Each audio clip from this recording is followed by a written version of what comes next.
The Prophet Svanya says that someday the whole world will speak a pure language. Does this mean everybody has to be Jewish?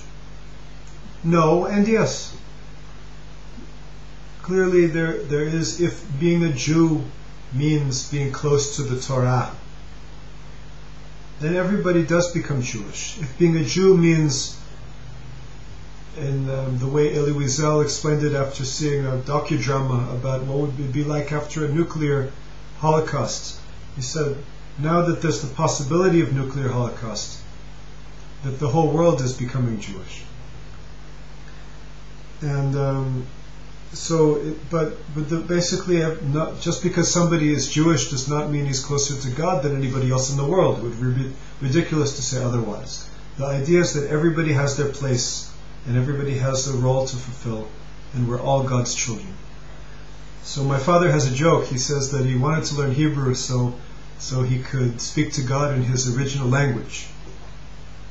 Now this, of course, the Jewish tradition has guarded the knowledge back to Adam, that the very world was created with the letters of the Hebrew alphabet. That the letters of Hebrew are the building blocks of creation. But it doesn't mean that somebody is speaking English or French or Swahili is any less close to God.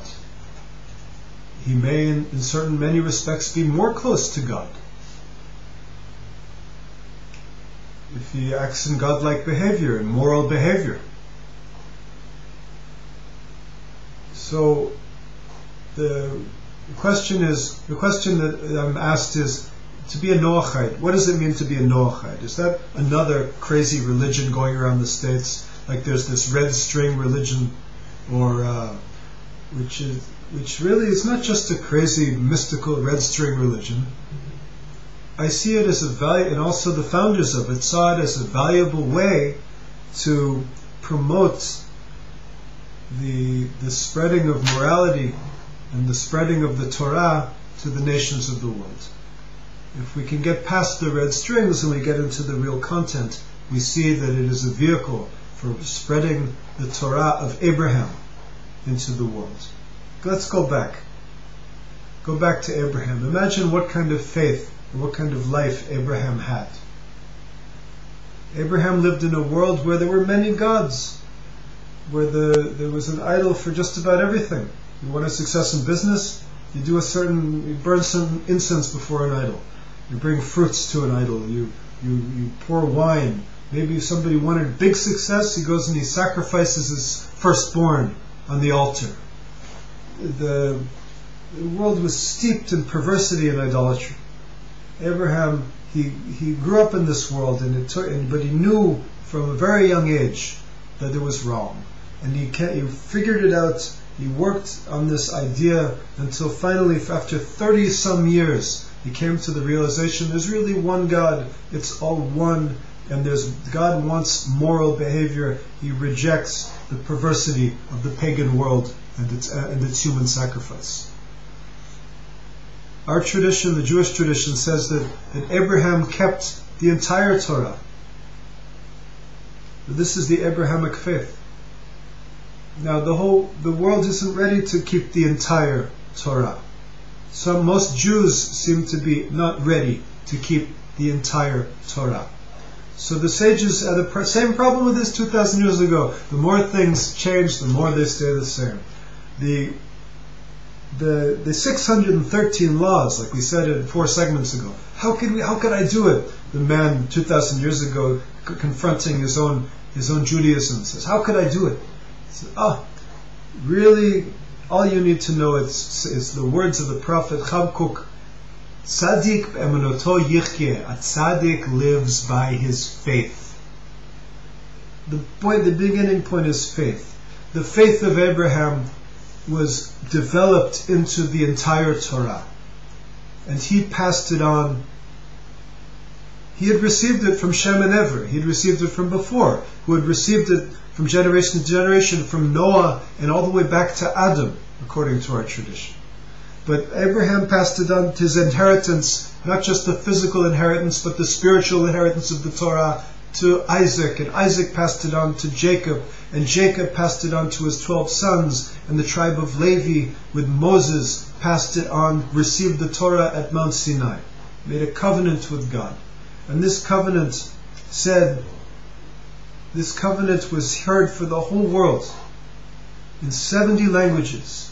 All of the languages of the world heard this covenant.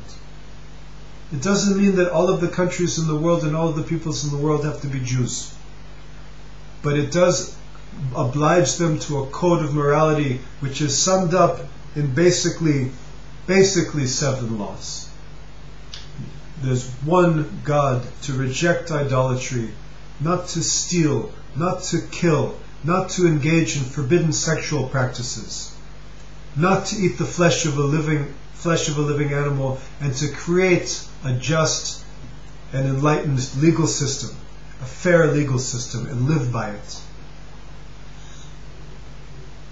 So this is already in place in Islam and in Christianity and in Buddhism for the most part. Now, the tradition of the Torah from Moshe was passed on from the theophany at Sinai, and the understanding of it, and the truth of it, and the proper explanation of it, was passed on from Moshe to Joshua, and from Joshua to the elders, and the elders to the members of the Great Assembly. We already went 400 years from Moses up ahead to the members of the Great Assembly, 400 or 500 years, and they passed it on to the Sanhedrin, which brings us up to the year to 2,000 years ago. And then 2,000 years ago the temple was destroyed, more or less, the second temple, and then the Sanhedrin, and there was a direct transmission from master to disciple of the oral Torah, the interpretation of the written Torah, from every generation down to today. Now, in this Torah, there is an obligation to be a light unto the nations. So the idea is, work together with the enlightened among the rabbis. Work together with the enlightened among the Jews, and see how this universal code of humanity and this common ground that we're all God's children, that we're all believe in God, and we all have a moral code to follow. The Muslim, the Christian, the Buddhist, the Hindu, it's all there. And it just has to be brought out. And that's the 7 Noahide laws. And that's the job, and that's the religion of the future, really. It's not, nobody needs to burn their house of worship or burn their prayer books. Nobody needs to get divorced over it. And as I love, as a favorite bumper sticker, one of my favorite bumper stickers ever, which we'll can finish with, is never punch anybody because of God. It's supposed to bring people together. God bless from Jerusalem.